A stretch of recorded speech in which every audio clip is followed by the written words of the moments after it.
Hazırda olduğumuz bu ərazidə yolun buraxıcılıq qabiliyyətini artırmaq məqsədi ilə yol hərəkətinin təşkilinə dair dəyişikliklər olunacaq.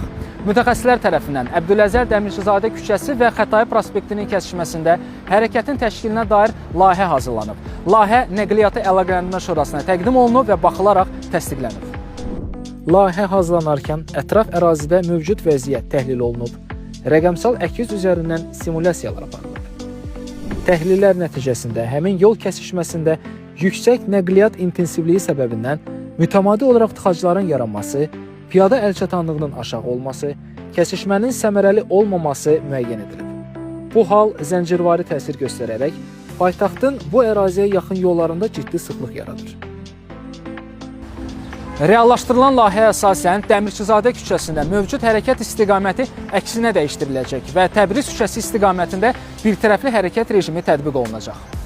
Bu zaman Dəmirçizadə küçəsinin Təbriz küçəsi ilə kəsişməsindən Qarabağ küçəsi ilə kəsişməsinədək nəqliyyat əlçatanlığının təmin edilməsi məqsədi ilə ikitərəfli hərəkət saxlanılacaq. Sözü gedən yol sahəsində ictimai nəqliyyatın hərəkətini ləngitməmək, sərnişinlərin mənzil başına daha rahat çatmasını təmin etmək məqsədi ilə Qarabağ küçəsi ilə kəsişmədən Xətai prospekti istiqamətində avtobus zolağının təşkili nəzərdə tutulur. Nəticədə Dəmirçizadə küçəsi ilə Xətai prospektinin kəsişməsində buraxıcılıq qabiliyyətini artırmaq üçün 3 fazalı işıqfor tənzimləməsi 2 fazalı tənzimləmə ilə əvəzlənəcək.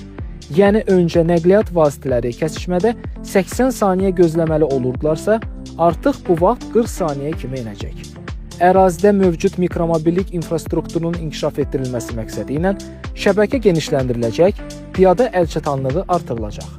Layihə icra olunduqdan sonra xüsusilə pik saatlarda həm Koroğlu Rəhimov küçəsi ilə düşən axının sürəti artacaq, həm Yusif Səfərov küçəsindən gələn axının tunelə girişdə yaranan növbəsi qısalacaq. Bununla da Yusif Səfərov küçəsində pik saatlarda yaranan sıxlıq azalacaq, həmçinin Xətai prospekti ilə gələn nəqliyyat vasitələri kəsişmədə daha az gözləməli olacaqlar. Qeyd edək ki, bu həll dövlət proqramında nəzərdə tutulan Ağaoğlu və Yusif Səfərov küçələrini birləşdirən tunelin inşasına kimi olan müvəqqəti həldir.